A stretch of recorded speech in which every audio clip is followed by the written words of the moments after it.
ғайбат мәселесі. Мысалы, мынандай бір жағдай болады, байқалмайды деп жатырмын ғой мен. Сіз жұмыстан келе қалдыңыз. Әйеліңізде манты пісірген дастарханды қойып жатыр. Бір хабарды естігенсіздер.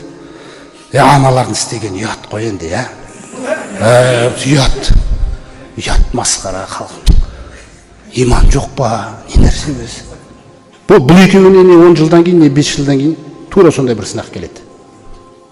Адам ойламайды.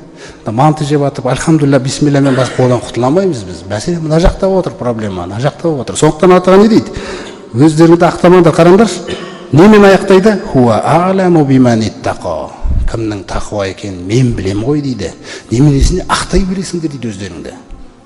Мен білем дейді кімнің шын мәнінде абайлап қорқып жүргенін. Неменеге өздеріңді көрсете бересіңдер өйтіп. Жаңағы сөздер, ана жерде шынында ешқандай күнә болып жатқан жоқ сияқты асылы. Ұят, анау, ұят.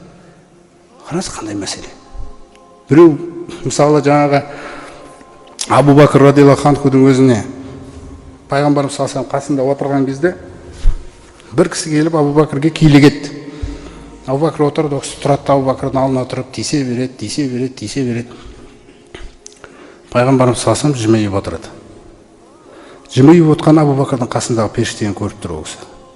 Періште жауап беріп жатыр екен ана кісіге. Абу Бакрдың орнына жауап беріп жатыр ғой.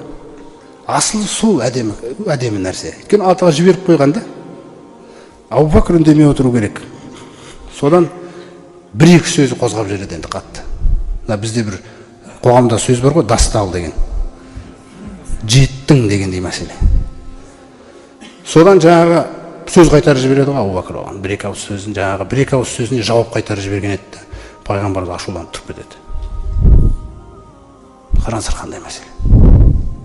Сосын артынан жүгіріп, Аллахтың елшісі, мен бір нәрсені дұрыс істемедім ба? Көрдіңіз ғой, сіздің көзіңізше маған тисе берді. Тек бір-екі сөзіне жауап қайтарғаным ғой деп. Сіз ашуланып тұрып кеттіңіз, мен қорқып кеттім депті. Жана дейді, иннаху кана маака малакун ярудду анка. Жана сөзсіз сенің қасында бір періште тұр еді дейді. Сенің орныңа жауапты сол беріп жатқан дейді. Өтірік айтпа деп. Түсінсіз бе? Ақашан сен жауап бердің, уақаға шайтаны. Сен жауап берген кезде шайтан келді дейді. Шайтан өзінің келетін уақытын күтіп тұрады. Келе қалды да, фәлә акуну дейді, ақуда мағаш шайтаны. Мен ешқашан шайтанмен бірге отырмаймын дейді. Көрді қандай мәселе? Соқтан осы мәселеде дұрыс түсінейік. Кейде біз осы шайтанмен бірге отырмау дегенде біз мынандай бір мәселеде ғана түсінеміз. Кейбір амалдар бар. Қаныңызға сіңбеген, амалыңыз жаңағыдай көп кездеспейді. Бір әйтеуір бір жиіркендіңіз. Мысалы бір жерде бір әріптестері шақырады, не шақырады, анау бір әріптестеріңіз бір келсеңізші бізге, бір келіп әңгімеңізді айтып берсеңізші сіз. Осындай деп. Жаңағыдай арақ ішіп қоюы мүмкін, пиво ішіп қоюы мүмкін мысалы.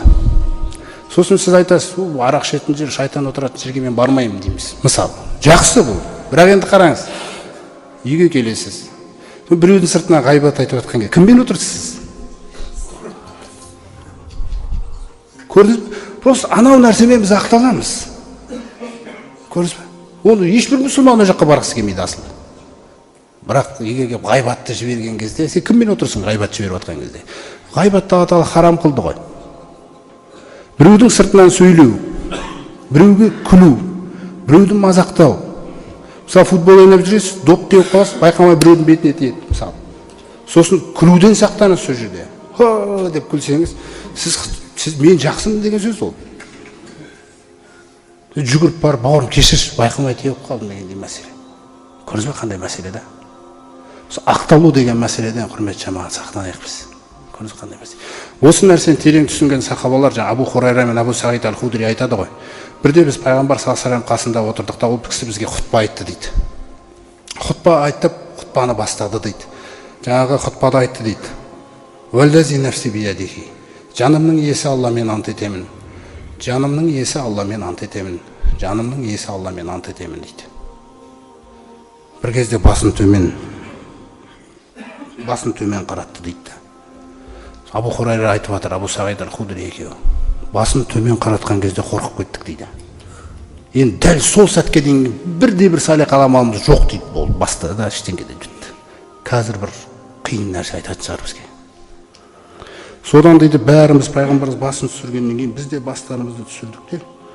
Біздің ішімізде сол сәтте жыламаған адам қалмады дейді. Ант етті ғой деп, қазір бір нәрсені айтады ғой деп. Бір кезде басын көтеріп жымиды дейді. Жаңағы аралықты қараңыз, пайғамбарымыз не үшін істеп отыр? Алла тағаланың қалауымен. Анау аралықта есеп кетті бүкіл мұсылманның жүрегінде. Сөз бе, өзін түкке татымайтын түрде көрді. Көзге жас келді. Түкке татымайтын. Содан кейін барып пайғамбарымыз басын көтерді де жымиды. Сол күлген кездегі күлкісін айтады, жаңа Абу Хурайра айтады ғой. Бүкіл дүниеден артық болды дейді ана күлкі біз үшін дейді. Көрсек, бүкіл дүниеден артық болды дейді. Міне, сондықтан бір-бірлерімізге көп тиісе бермеу үшін пайғамбарымыз салсам айтады. Мә мин абдин, қандай да бір құл болсын дейді. Юсолли ас-салаватил хамс. 5 уақыт намазын оқып жүрме. Қараңыздар. Ва ясуму рамадан, Рамазан оразасын ұстап жүрме. Қараңыздар.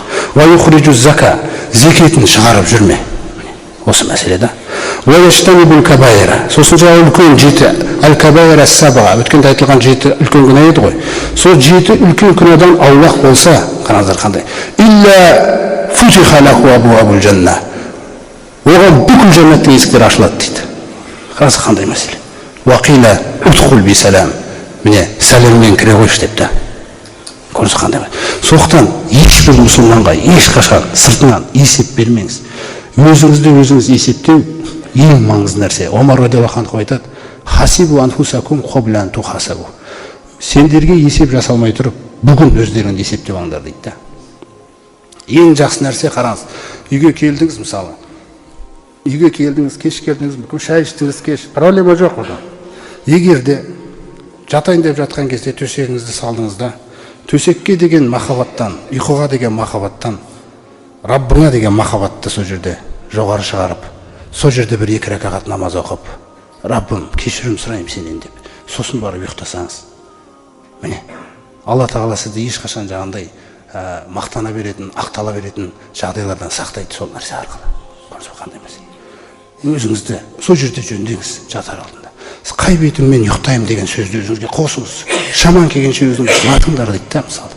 Пайғамбарымыз жылатыңдар өздерің сондай сәтте. Ешкім көрінбейді, бәрі ұйықтап жатыр. Раббыңа деген ықыласыңды аш, күнәларыңды ақтар. Көрдіңіз ба? Өйткені біз қанша өзімізді мақтайық, қанша өзімізді ақтайық, бәрібір біздің кітабымызда тұр біздің резюмеміз ертең. Соны береді, Алла тағала қолға ұстатады. Ол біздің кітабымыз ол біздің тарихымыз ол. Оның ішінде история болезнімізге дейін бар. Сөз ба?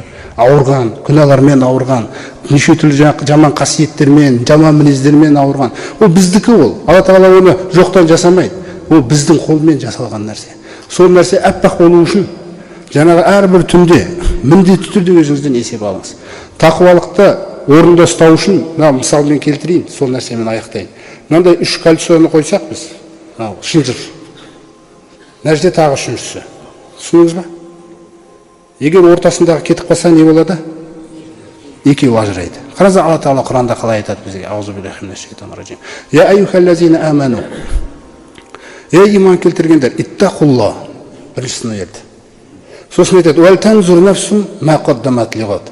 Ертеңге не жібергеніне әрбір жан қарасын дейді. Есеп. Көрдіңіз бе? Үшінші кольцоны айтады. Уаттақулла, қайтадан. Және Алладан қорқыңдар. Көрдіңіз бе? Егер де ортадағы есеп сіздің өміріңізден ешқашан кетпесе, тақуалық тұрақтылық сақтап береді Алла тағала. Көрдіңіз бе? Осы нәрсе. Неғұрлым өзіңізді есептейсіз? Айтайын. Ешкім біреуді жамандаудан қаласыз. Ешкім жамандай емейсіз. Біреу кәрінше істеп қойып тұрған кезде басыңызды төмен түсіріп отырасыз дейді өзіңізді. Алла, менің кешірші, мен де сондай істеп қойып едім ғой деп. Кешір, сен ақталатын нәрсе жоқ. Түсініңіз ба? Әрдайым біреудің күнәсін естідіңіз бе, бірден Раббым оны да кешір, мені де кешір. Осы дұға аузыңыздан түспесін. Бір жамандық біреу істеп қойды, Раббым оны да кешір, мені де кешір. Раббым бәрімізді кешір. Раббым бәрімізді жасыр. Міне. Осы нәрсемен біз иншалла жаңағы амандыққа біраз жақындаймыз да, Алла тағала қаласа. Сол, міне осы иншалла фәлә тузакку анфусакум, өздеріңді ешқашан ақтамаңдар, мақтамаңдар, жаңағы күнәсіз жазықпызсыз деп айтпаңдар. Шын мәнінде Аллах тағала жақсырақ біледі кімнің тақуа екендігін дейді. Осы тақуалықты Алла тағала баршамызға нәсіп етсін.